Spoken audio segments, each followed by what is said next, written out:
Is it up for you? Yep. Okay.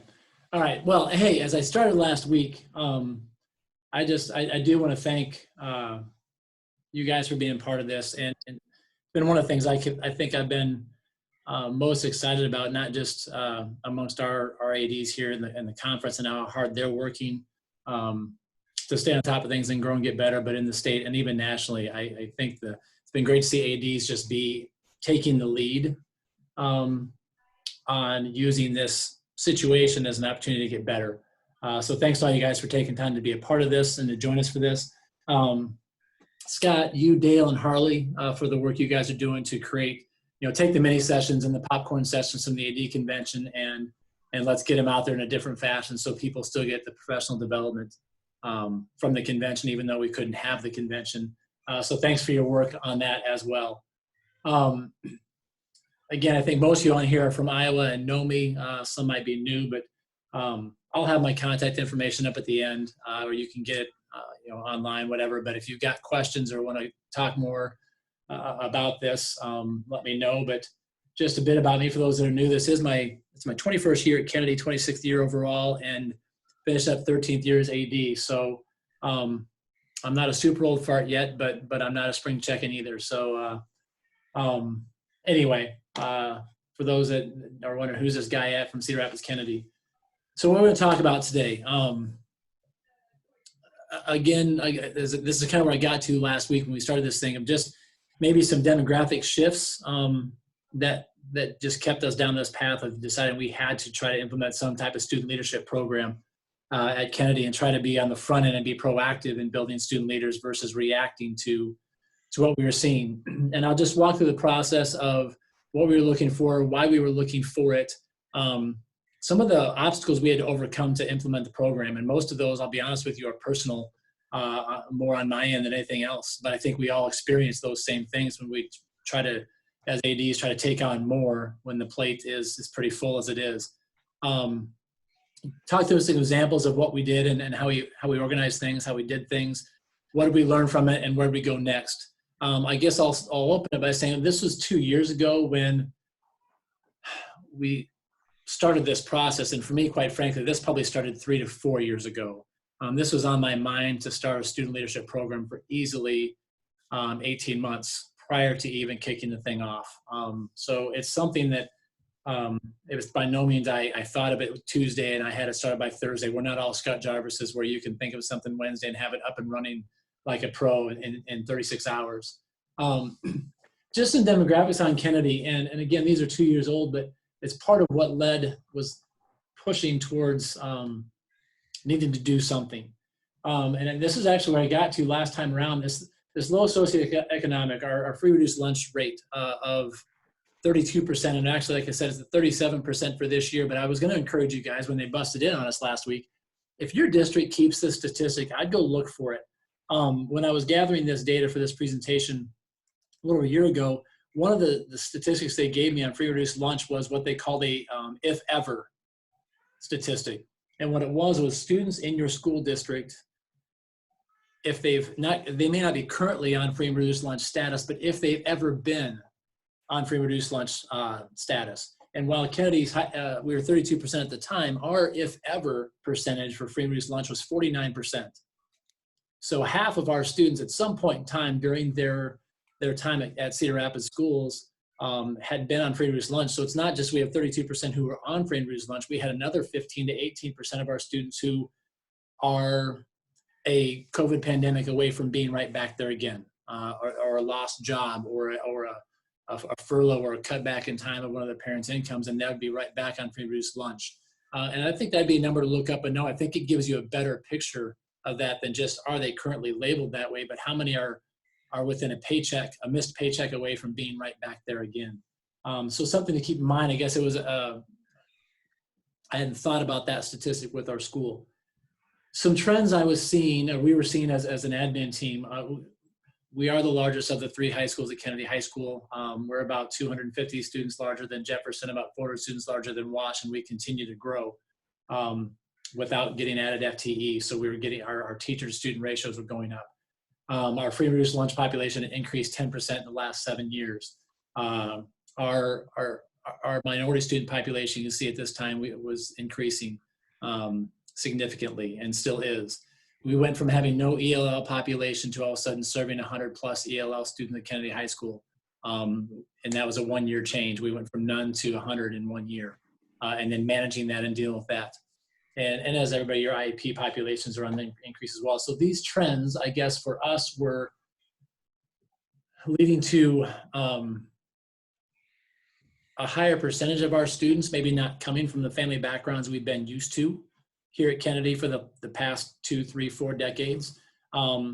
Fewer opportunities of leadership growth in the home, or than we were used to seeing on that. And so it was leading us to how do we get more intentional about developing student leadership. I think it's important for all of them, but I think these trends were becoming more and more frustrating for our staff and for our coaches, because you were hearing this conversation all the time, our building of they're just not doing things the way they used to, or I'm having to work a lot harder than I used to on classroom behavior and classroom leadership and leadership on our teams. It's not the same as it used to be. Well, those trends were feeding that feeling.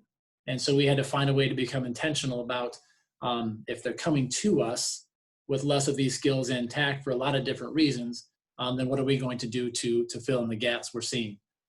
So we wanted to be intentional about influencing that. So we talked about how can we increase positive school engagement?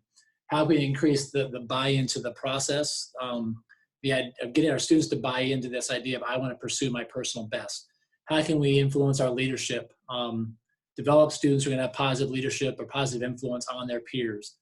Obviously, every school district has that mission and vision out there of creating problem solvers and creating 21st century learners. And how can we do that within our athletic programs?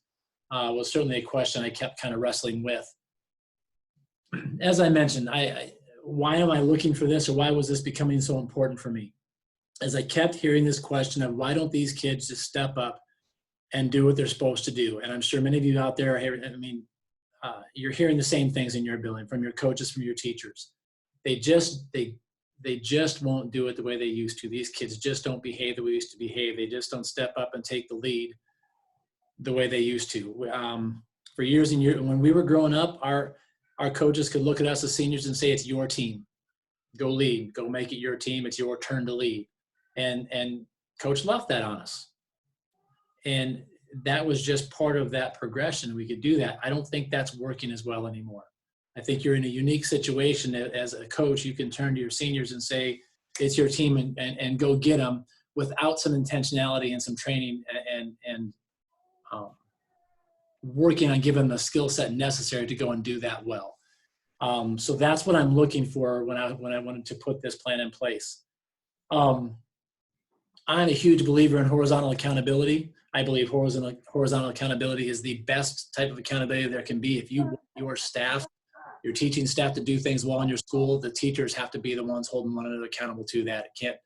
It can start top down, but it has to flourish peer to peer. Our kids and teachers are, I love that little one, cry. I miss that. Our teams are no different. As coaches, we want to influence our leaders, but if we're truly going to have great teams, they're going to hold one another accountable. And we know horizontal accountability exists. We all understand there's peer pressure.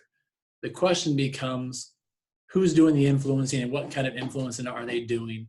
And less were we getting the positive influence we're looking for. We were getting more questionable or maybe not as strong of influence as we've been used to.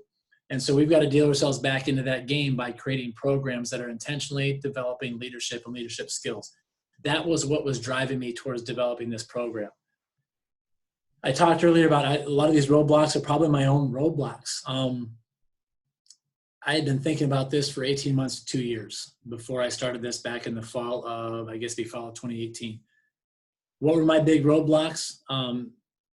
There's not one of us who doesn't have a full plate. It takes a lot of time and a lot of energy to be an AD.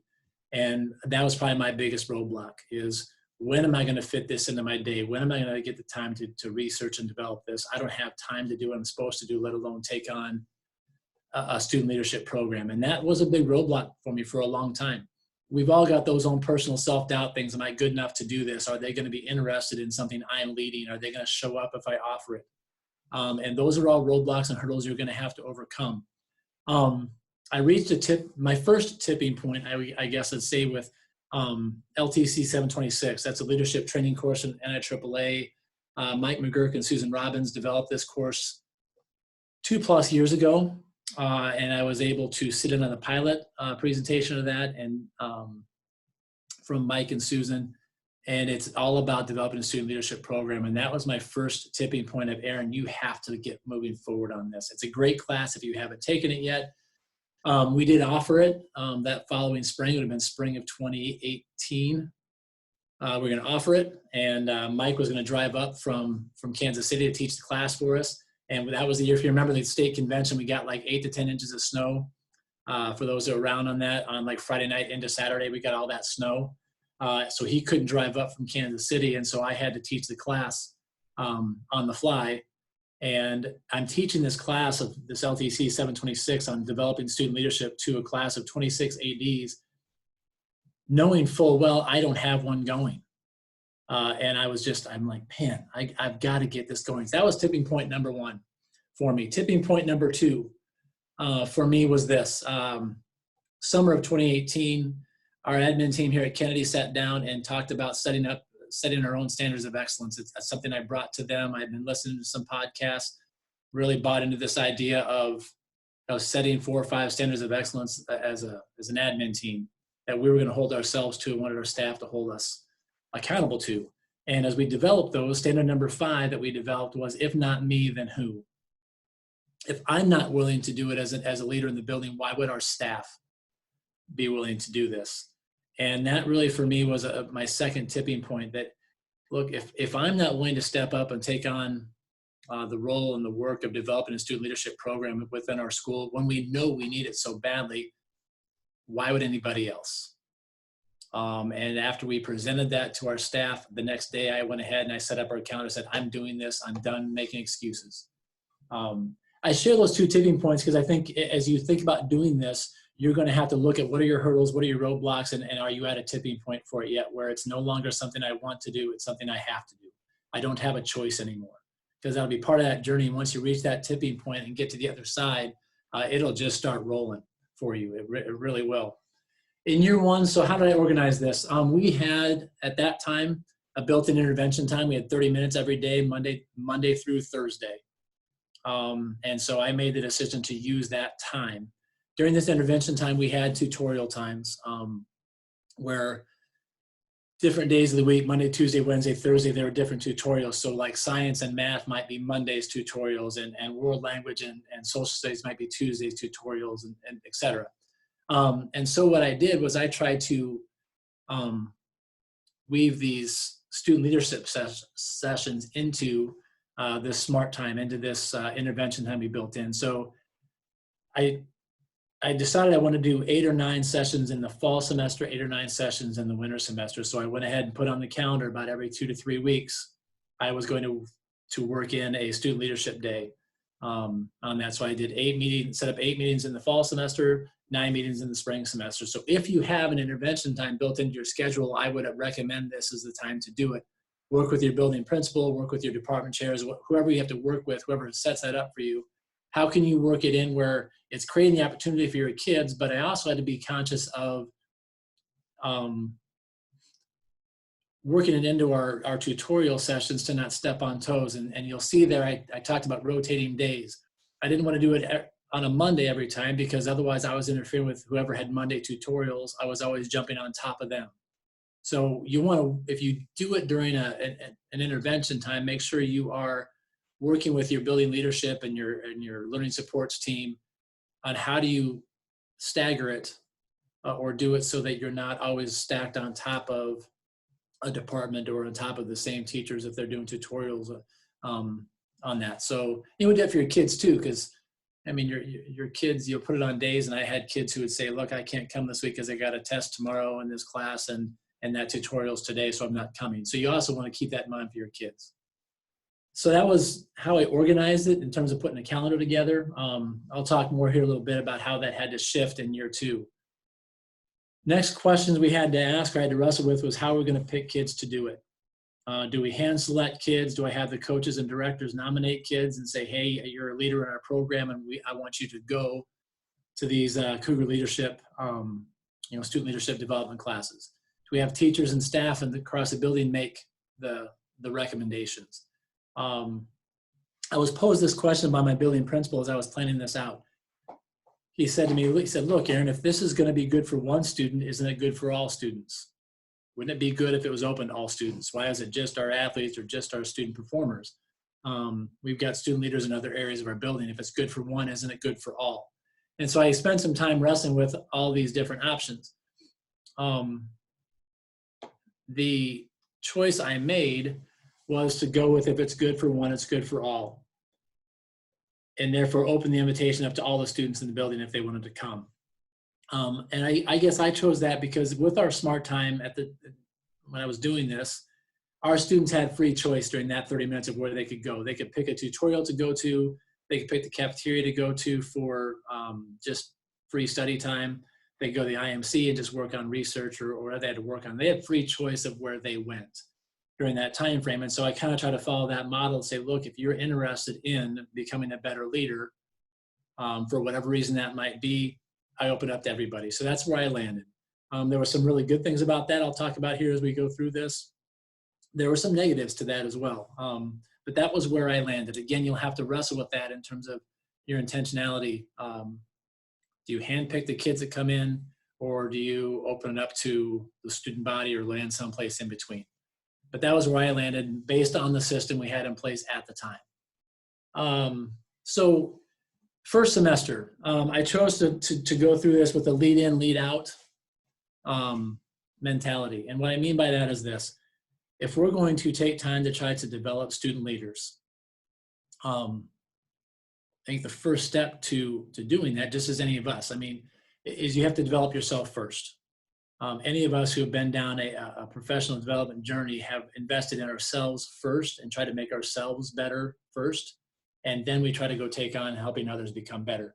And so this first semester for me was focusing on leading in. My focus was trying to help them look at who they are, what drives them, how they manage themselves, and try to give them some skills and tools to improve themselves first, before I was going to talk to them about, okay, now that you're working on making yourself better, how do you go out and take on your teammates or your peers or other people in your groups and organizations to help them get better? So here's the topics I took on, for example, and I used as the backbone from one of the questions they get all the time is, where'd you come up with the materials? I didn't make up this stuff at all. I was really into it at the time and still am. The Selking Performance Group, you see their logo on there. Dr. Amber Selking heads that up. She's out of the University of Notre Dame. She's actually the mental performance coach for Notre Dame football. At the time, I was doing a weekly podcast, and one of her seasons was the idea of building a championship mindset around these topics you see there. How do you start off a new season? What's a championship mindset look like, built around topics like effort and giving your best energy and buying into being process driven versus being outcome driven and being motivated by the right things? And how do you manage as a champion adversity and pressure? And her whole podcast is built around developing a mindset, a championship mindset, a positive mindset around topics like this. And I thought that was a great place to start with our students and our student athletes, was how can we get them thinking differently, thinking more positively around the things we know they're dealing with and having to manage. So that was my first semester, my first 8 sessions. To give an example of some of the things I was talking about. So this is a sample slide from, it was actually the first nuts and bolts when I did with them, when we talked about how do you start up a new season. This was in early September. So I was approaching this from a standpoint of starting off a new school year for our fall sports kids. You're in the early part of your season. And what does a championship mindset look like wrapped around starting off a new season the right way? Dr. Selking talks about developing these mindset markers, and she'd always have 3 to 5 mindset markers with each of these topics. That this is how a champion sees what their belief patterns are around this topic. So this is one of those slides. And so just to give you an idea of what we talk about with this, I introduced these 5 mindset markers of how we begin a new season with a championship mindset, taking ownership of your season. You own it. It's not the coaches, not the parents. It's not anybody else's other than you and as a leader on the team, and it's your team's season to own. So own it. Believe in the hard work you've done to get ready for the season. How's a championship, how's a champion wrap their mind around that? Belief in your abilities. You've worked hard to get where you're at. Have some confidence in yourself, and that brings in the confidence part as well. She spends a lot of time talking about confidence being a choice on that. And then have some excitement about the unknown. You start off a new season. You don't know what that season's going to look like, what obstacles you're going to have to overcome. But be excited about what's coming and energized about what's ahead of you and the path and the journey you're going to be on. So that whole session was about those five mindset markers and how can they approach those things from a more positive mindset. Again, I'm trying to develop their own personal skills so that then when they go to try to lead others, they've got a better solid ground underneath them.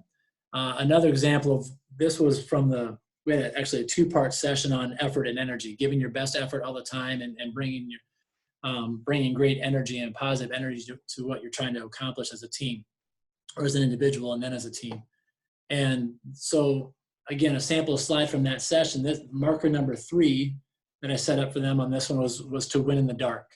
And we had a nice conversation here about everybody wants to, they want to be known as a gamer. When the bright lights turn on, they're a gamer. And I talked a lot about what it means to be a gamer. And we spent some time reminding them that the bright lights you don't rise up to the occasion of the bright lights, but you sink back to your level of preparation. And spun that back into a conversation about how important it is they're working hard day in and day out and buying into their preparation every day, because when Friday night comes, how hard you prepared is what's going to have a significant impact on the outcome for them. And so again, trying to develop the right type of mindset around these type of things is what that whole first semester was about. I would bring videos into it, do some research and try to bring some videos. I won't play it because you won't be able to hear it. But this was the session on pressure. And we were talking about having a championship mindset around pressure moments and pressure situations and how do champions handle and perceive pressure in a positive way so it doesn't drag them down, but they're excited about it.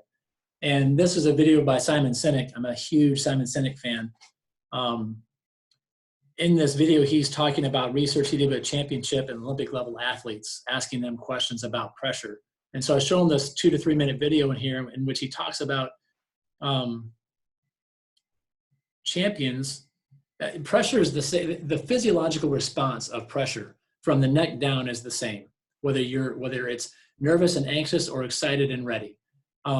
Pressure moments from the neck down create increased heart rate, sweaty palms, decreasing the constricting the blood vessels to your internal organs, and then expanding the blood vessels to your muscles. It's all that physiological response of a pressure moment is the same from the neck down.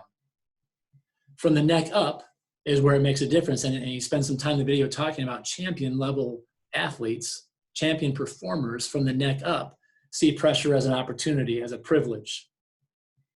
They're excited about it because they have confidence in it and they're ready to roll. People who are not champion level performers from the neck up see it as it's something to be nervous about and anxious about, and something that, what if I don't do well? What if I underperform? What if I make mistakes? And it led to a great conversation in this session about how do you perceive pressure? Is it a privilege or is it something to be afraid of? Again, trying to build their own personal capacity of how they handle these situations so that when they're leading their teams through them, they're in a better place personally first. So that was the whole point of the first semester with leading in. I'm going to pause for a second because I'm sharing all this, not because I'm saying this is what you should do. All I know to do is to share the process I went through, and all of these things are coming from what I saw as needs in our school.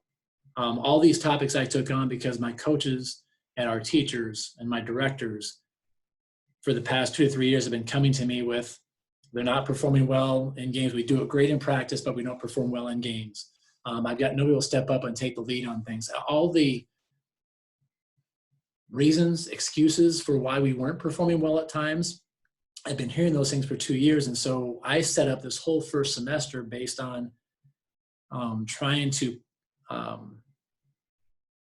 create individual development for our kids in the areas I was hearing from my coaches and directors and teachers where we were struggling, where our students were struggling. So how can I implement things into this program to help in those areas they said they were struggling? That's what I'm going to advise you do, is as you set yours up, as you take this on, what does your school need? What do your kids need? And you wrap this student leadership program around what your schools need. It's not what I did at Kennedy, it's what you need where you're at. Got back from winter break, and second semester now we went to lead out. Now we're going to talk more this semester about how do we go out and lead others. For this, I used John Gordon's Power of a Positive Team book, and we went through. I didn't buy the book for them to read at the time. I just pulled things from it and created the presentations and the discussions wrapped around that book. So you can see there, those are the topics we took on and the schedule I was on. For that, again, it was about every 2 weeks, and we went from building positive team culture to creating mission and vision on your team. Took on things like communication and connection, being your best, being the best team you can be, teamwork. So those are the topics we took on. I lost a couple of them on the back end. Things got squirrely in May, and I did not get to do the last 2 sessions with them, but that was the outline we set up. So just some sample discussions we had from the lead out half of the term. So this was the one on vision and mission and setting and creating your vision and mission for your team. And we had goal conversations. So I asked them questions. This is a discussion slide where I put this up there and let them talk about it. So we had the conversation about goals, and they're important for great teams to set as they pursue their vision and mission. I asked them the question, what types of goals do your teams and teammates typically set? And so I gave them some time to talk about that, and then they reported out, and I heard the typical things you hear. We want to be conference champs. We want to qualify for state. We want to be state champs. We want to be metro champs, whatever. It's the typical stuff you're going to hear from every team when they're starting the season. We want to do all these things as a team. Everything they gave you and gave me and reported out in that, it was exactly what I thought I'd hear. They were outcome-based goals. Our season will be successful if we're conference champs. Our season will be successful if we go to state. Our season will be successful if we make it to the state semifinals, whatever they came up with. We also did this about individual goals. That was the same thing. Be all conference, be all metro, be all state. Those extrinsic, external, outcome-driven types of goals. Spinning that into a conversation then about instead driving them towards setting purpose-driven goals. Rather than having this, it's okay to say, look, we want to be conference champs and we want to give ourselves an opportunity we want to go to state, but then having them try to work backwards from that and the goals they set not being be conference champions, but how do you work backwards from that and say, if that's what we want to accomplish, what things do we have to do day by day, week by week, month by month throughout the season to give ourselves the best chance to be conference champs? If we want to go to state, what do we have to do day by day, week by week, month by month to give ourselves the best chance to qualify for state? And spend a lot of time then talking with them about having purpose-driven goals that are about growth and about process and about pursuing your very best every single day. And what's that look like day to day in practice? What's that look like day to day in the classroom? What's that look like day to day on the stage? And try to shift their mindset from the goal is pursuing your very best. And if you do that, those big goals of conference champions and all state, you give yourself the best opportunity to get those things. So that's what these types of sessions were all about. Take a deep breath here. I'm more than happy to expand and share more specifics on that down the road if that's something that you want to see and hear down the road. So what did I learn? I got to the end of the year. So what did I learn? First of all, did it work? I thought so. I thought I developed deeper connections with kids. I thought they developed deeper connections with one another. They became a group that, especially the ones who came most of the time, pretty tight-knit group who lean on one another. I'm going to go back to that selection process. Kids are no different than we are as adults. I mean, think about it. Would your teaching staff come to a teacher professional development session if they didn't have to? If principal got on and said, hey, we're doing a PD session on standards-based grading in the cafeteria for an hour and a half after school today, come on down if you're interested. How many of your staff show up? Not very many, right? Kids aren't a whole lot different than we are as adults. Because of that, I had some sessions where I had 5 to 6, 7 kids in them. I had other sessions where I had 65 kids in the session. Most of the time I had 20 to 25 kids. I had a pretty good core group of 20 kids, but because of the free will piece, I didn't always have the same kids, and I had very varying groups. So that caused me to rethink the selection process moving forward. One of the big questions you always ask yourself after taking something like this on is was it worth it? And I'm going to tell you, it was absolutely worth it as an AD. It did take more time. It did take more energy. I was up a lot of late nights and early mornings finding time to put this together. That's part of the gig if you're going to do this. But I would think it was worth it. It allowed me to reconnect with kids. As I talked to ADs over the years, one of the big things we miss is that direct connection day to day with kids. And this gave me an opportunity, it gave me an avenue to have common experiences with kids and have different conversations with them than I was before. Our student athletes took on more mature roles on our teams. There was some of our kids really did a nice job, and I've got a couple graduating here this year that I'm going to miss because they've been with me in everything I've done the last 2 years and have really developed into great leaders, and we're going to miss them. They've helped change our culture. They really have. My personal vision and mission is that educational athletics is a platform to unlock potential, leadership potential in our students. And this gave me a platform to help that come to life for me. So is it worth it? Yes. Is it work? Yes. Are there pitfalls and roadblocks? Absolutely. But if it's something you want to take on, I think you'll love the journey. So that was 2 years ago. And then I had to take on, okay, well, what's next? And I was all over the place on this. First of all, that smart time, that intervention time went away. So for those of you who are saying, well, I don't have smart time or intervention time, how am I supposed to do this? I had to then shift. Anything I did this year was before school. And before school means you got to feed them. So what I did this year was actually all at 6:45 a.m. was when I'd bring them in the morning. And I actually found a few sponsors to help me cover the costs of feeding the kids every week. What I wanted to do was have two things going. I wanted to repeat that year 1 curriculum I was just talking about. I wanted to add a year 2 curriculum. Neither one of those two things happened. That'll be my goal for this next year, is I'll roll back into how can I get year 1 curriculum going again for kids who haven't taken that, and how can I develop a second year, same type of thing, lead in, lead out, same format, but new material, different stuff, more advanced conversations for kids who did year 1. I shifted gears because one of the other things I was hearing from our teaching staff and from our coaching staff was our kids are lacking grit, lacking mental toughness. When it gets hard, they quit. They don't want to do the hard work. And I've been hearing that. And so I thought, okay, how can I take that on as a part of this? So instead of developing year 2 curriculum and we're doing year 1, I took on a different path. So this last year, I did a Kennedy mental performance class. I did this before school. I did it every Monday morning before school, 6:45 a.m. to 7:30. So 45-minute sessions. I would feed them breakfast. I did a fall session that was like September through the end of October.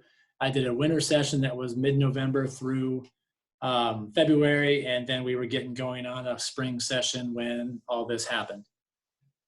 You can see the mental performance pyramid there. That comes from the McGuire-Selking Ivy Mental Toughness Pyramid. They've got a program they developed. Again, this is Amber Selking along with Rick McGuire. They were all at Missouri together for several years. Rick McGuire is a longtime track and field coach at Mizzou. Pat Ivy was the strength and conditioning coach at Mizzou. And then Dr. Selking was there working on her doctorate at the time. And so they developed this mental toughness pyramid. And again, what I ended up doing with this, there's 18 blocks on there, and every session I would take on 2 of those blocks. And we started at the bottom in motivation and worked our way all the way up to the top to accountability and performance. But again, I built this around the idea that I kept hearing from our teachers and coaches, our kids aren't tough enough. When it gets tough, we quit or we pull back. And I really love this pyramid because it's a totally different way to look at mental toughness in terms of what mental toughness really is. And mental toughness really is about being motivated by the right things. It's about our preparation, approaching practices and training sessions with the right mindset. And it's about being focused and concentration and composure. And it's about emotional stability. We talk about that EQ. That whole fourth tier is about developing your team's EQ. Are they resilient and strong and flexible and adaptable when things get tough? So I shifted gears to that. I really, really enjoyed this 9-week deal. It was, again, every Monday morning for 9 weeks. I asked them to commit to 9 weeks. I had 20 to 25 in the fall session. I had about 15 in the winter session. I hadn't really had a chance to get the other one going, so I don't know how I would have done this spring. But really valuable stuff. Again, my reaction to one of the problems that we needed to try to take on. As far as what I learned about the selection process, I'm still in the free will mode. I would rather have kids coming to it than pulling them into it. But I don't know. You'll have to think about what works best on your end. Talk with your coaches. How do they want to do it? You could do things like have your coaches invite kids to come. You could send out invites to kids. You'll have to decide that. I don't know where I'm going to keep going on this. I like the idea of free will because I think we've had kids talking about it. I've got kids interested in doing it that have heard from other kids that have been through it. But again, that's a conversation for you to have in your building. I wanted to shift gears a bit because I was asked also about what do I do for coaches? So that's a lot of what I've done the last couple of years for kids. What am I doing for coaches to develop coaches and coaching staff professional development? One, I talked about our admin team developing standards of excellence. Our goal as an admin team is to move that down to the staff level. And I wanted our coaching staff to be leaders in that. So we spent some time this last year developing our own Kennedy coaching staff standards of excellence. And we've got 4 standards that we're holding ourselves accountable to that we landed on. And that was to be relentless, to be easy to please, hard to satisfy, relationships, and if not me, then who? And you can see the bullet points underneath there. So I've got these posters built up. My coaches have these posters in their offices or wherever they need them, so they're reminded of them. But this is what we've said as coaches we're going to hold ourselves accountable to. I want them to hold me accountable to those admin standards. I'm going to hold them accountable to this. And a lot of our professional development conversations as I go coach by coach will be wrapped around these standards of excellence. Where are you at? Where are you strong? Where do you want to improve at? I think the other thing this allows you to do is have tough conversations. You've got that coach that maybe just isn't getting it done. Well, I can come back to this and say, well, where is it they're not getting done? And if I have a conversation with that coach, a tough conversation, I can wrap it around standards, not around them personally. So if I don't feel like they're doing a nice job of building relationships with kids, I'm not going to that coach saying, look, man, you're sarcastic and you're a jerk and kids don't like you. I can come to them and say, look, one of our standards is developing positive, strong relationships with kids. Where do you think you're at on that standard? What kind of relationships do you think you have with kids? Well, here's some things I'm hearing. How does that fit into where you think you're at, and how can we get better at this standard? So that's one of the things I've done with coaches in the last year to give us a platform to keep building from and getting better from. So that's one thing we did. The other thing we did was we didn't really have a set vision and mission for our athletic program. And so I did a 4-hour retreat back in August of 2019, last August. Brought them in for Saturday. I fed them breakfast, fed them lunch, and in the middle we did this 4-hour retreat in which we hammered out our Kennedy vision and mission. And so what you see there is the final product of our poster. It mirrors our school district vision and mission. Our school district mission is every student future ready. So we went with every athlete life ready, because we believe our programming is offering kids the opportunity to build those essential life skills they'll need to be successful in the future. And so our mission is to use the athletic platform as a place to build those life skills and build a lifelong appreciation for competition. How are we going to do that? Long story how we got here, but what you see there are our 7 core skills that we feel if we can develop these 7 core skills through our program, we will be developing athletes who are ready to take on life and whatever it throws at them. So that was our process in this retreat, in this meeting, and we came up again with these, and we used our acronym. So we're the Kennedy Cougars.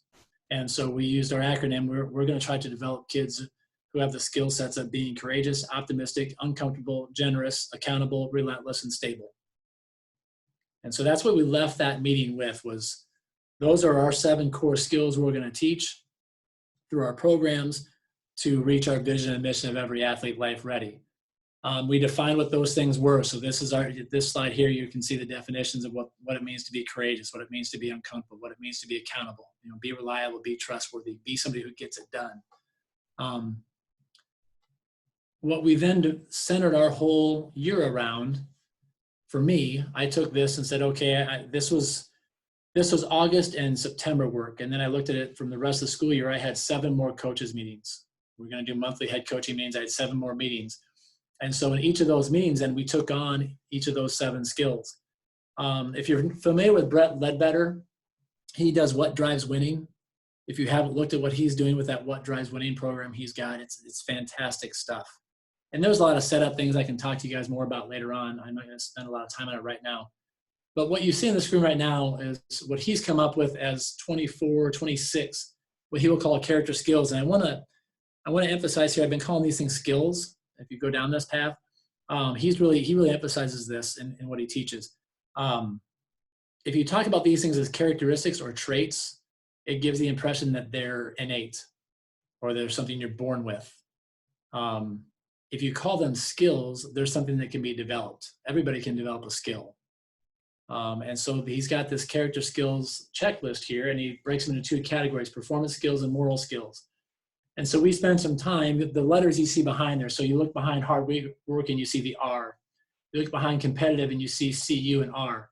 Those are, the R is for relentless, the C is for courageous, the U is for uncomfortable, the O is for optimistic. So we went through those performance skills and we defined, okay, which of our 7 skills would those sub-skills fit underneath? Again, all this setup going to then our monthly meetings were wrapped around this as far as our professional development. So this, what's on the screen right now, we just had this a couple weeks ago.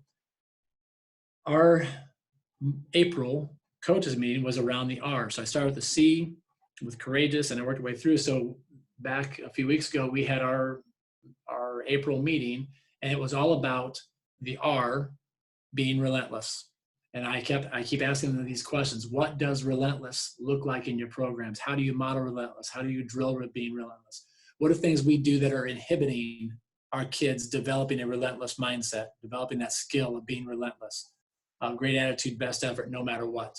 And so we had a coaching staff discussion for about an hour wrapped around what's it look like in your program? And we shared ideas and shared thoughts and we shared struggles of developing this with our kids, and our coaches are coming away from each of those meetings with ideas from their peers about how can I develop relentlessness in my program. And that's what we've done all year long, and trying to build up our work towards our vision and mission of every athlete life ready by developing these 7 core skills. So I was asked a little bit to expand into the coaches side of it a bit, and how I've been doing some coaching professional development. So this is where I'm at here. I haven't figured out what I'm doing next year yet, but this has been what this year's been all about. I'll leave that up there for a second, but I guess at this point in time, I'm open to questions. Got about 13, 14 minutes here. If anybody has specific questions. Aaron, I have a question here. When you initially started your leadership program, you utilized your SMART time, which I'm guessing is, just maybe schedule around your lunchtime and seminar, et cetera, et cetera. How long was that segment of time? And did you find that it was long enough to get through some of your curriculum ideas? They were half hour. And the answer is no, it wasn't enough time, but I think that was probably more a function of me. When I get to talking about this stuff, I get lost in it. So I had to get really effective with my time and realize I couldn't cover everything I wanted to cover in that topic. So what were the big points I wanted to hit, and then give them time to discuss and talk and digest it instead of me just lecturing at them for half an hour. I've got a question, Aaron, more of a logistical question. When you switched to doing it before school at 6:45 in the morning, knowing how some high school kids are being optional, did you see your participation drop off a little bit, moving it to the morning versus the lunchtime? I did. I dropped down. Like I said, I had 20 to 25 in the fall semester, and about 15 in the winter session, the second, because I just repeated the same thing in the winter for anybody else who hadn't been through it yet. Um, yeah, it's harder in the mornings, and one of the things, honestly, that I know I have to do moving forward. I think only going before school in the morning is um, great for kids who have parents who will get them up out of bed and get them moving forward and get them breakfast and drive them to school. Well, how many of our kids in our student population don't have parents who are in a position to do that, or are going to do that, or they don't have a parent can't drive them to school? I think moving forward on this Kennedy mental performance, I'm going to do it on the day I offer it. I'm going to do it before school and after school. So the kids who instead they ride the bus to and from the city bus to and from school, and bus leaves at 3:45. Well, I've got them from 3 to 3:45 then. And it's them just hanging out in the hallway, screwing around, getting in trouble. I'm going to try to corral them into a room and say, hey, let's run you guys through this here. So I think I've got to get more creative than just morning, Jeremy. And that makes sense. I was just thinking of us logistically wise. We have kids that do weightlifting before school, and we've got practices after school. So I think it's great, but I was just thinking through some of those logistics. Yeah. And that's why the multiple times, because you might have kids who live before school, but they're out of season right now. So maybe they can come to the after school one when they're out of season, type of thing. So, or maybe you've got an after school weightlifting session also, so those kids are in that, so they can come before school instead. But that's where I'm getting at of is it going to make my days longer? Yeah, it is. To do a morning and an afternoon session. But if that's what I have to do to try to reach more kids and meet them where they're at, that's what I'll do. Makes sense. Thank you. Yep. Aaron, I have a quick question. You said you developed those standards for your coaches and use that as a conversation tool. Was that part of their evaluations in any aspect? It will work its way there. That process was kind of all we were refining those and messing with those all year long. I would say we didn't have those finalized until February. So it's just now starting to work its way into the conversations we're going to have. No, they won't be part of the official evaluation. As I move into more, if you heard Todd Gordon on our podcast talk about the one-to-one coaching sessions or coaching meetings, I'm going to move more that direction with my head coaches, and they'll be part of those conversations of where do you think you're strong? Where do you want to get better at? How can I help? Okay. Or if I come across a coach who I think is struggling, I'm going to lean more on the standards than I am in the standard, lean on standards of excellence more than the Likert scale checklist evaluation form we have to get better. I'm going to come back to those standards and say, man, where do we need to get better at here?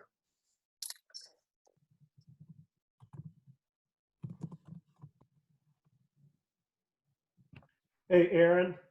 Yes. First off, just a big congratulations to, there's a ton of roadblocks to getting this as I've thought about it and how can we do it? You know what?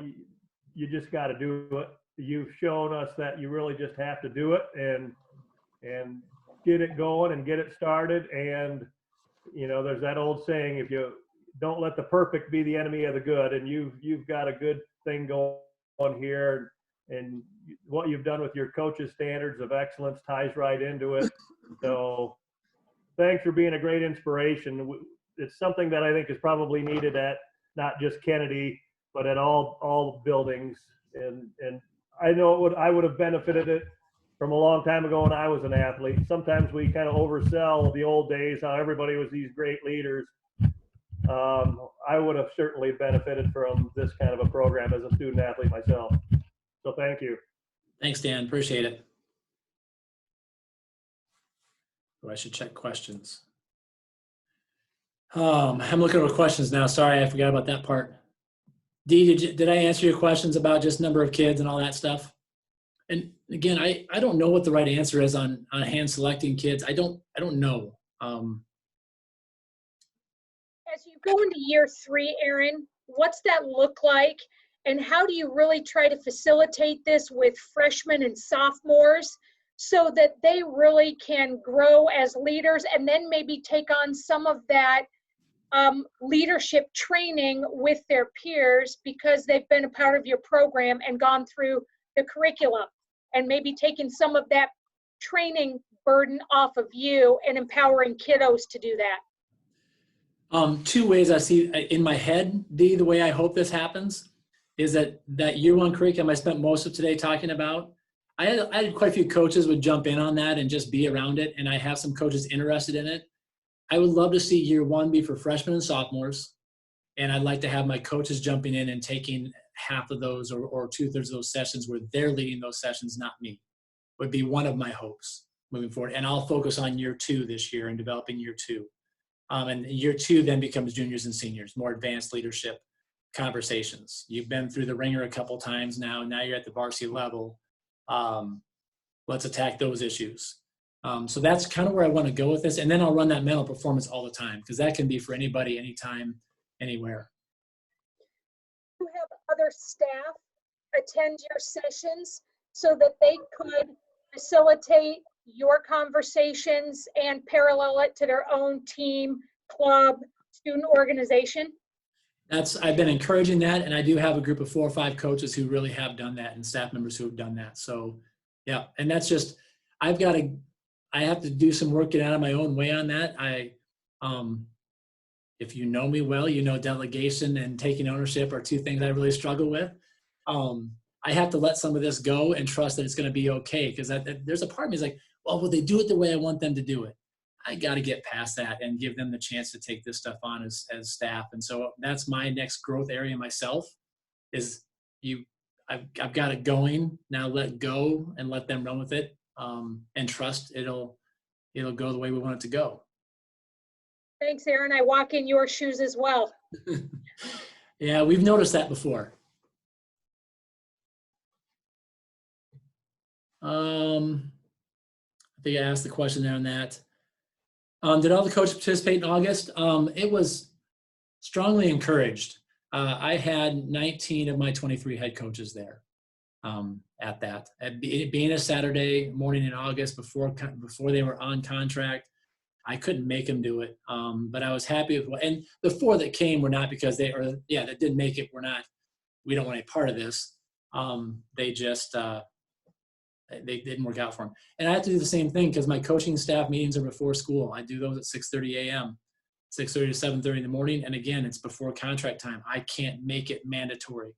I probably had 15 to 18 there when I have my monthly meetings. That's the hard part about all this stuff. We're trying to pound at our district folks about giving us blocks of PD time. But at the same time, then you run into your problem with out of school or out of district coaches, non-teacher coaches.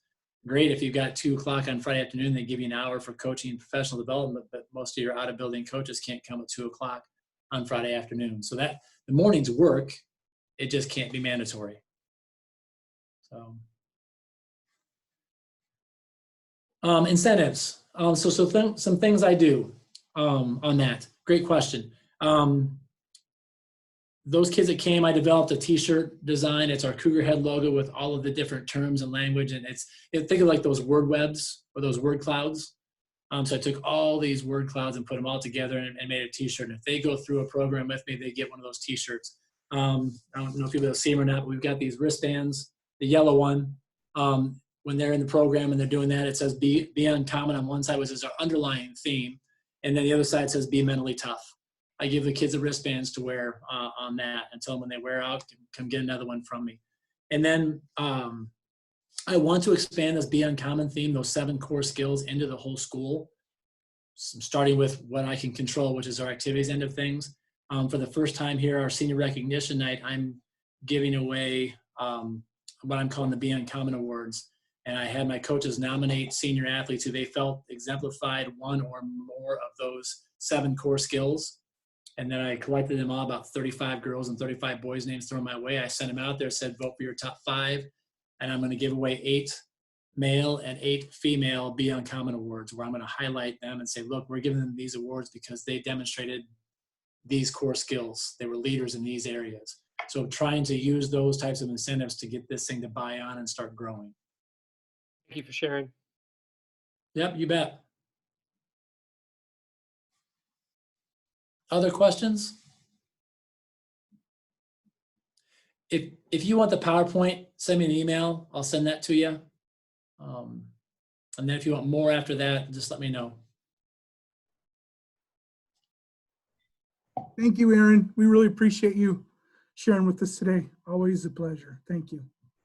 You bet. I know that was a lot of me yammering, but I just wanted to give you an idea of the way I got into doing this and got there was listening to what other people did and then spinning that into how would that work for me. And so I wanted to share with you what I did. So thanks for listening. And nothing else, indulging me for an hour. Thanks, Aaron. You bet. Thanks, Everybody everybody. for being on.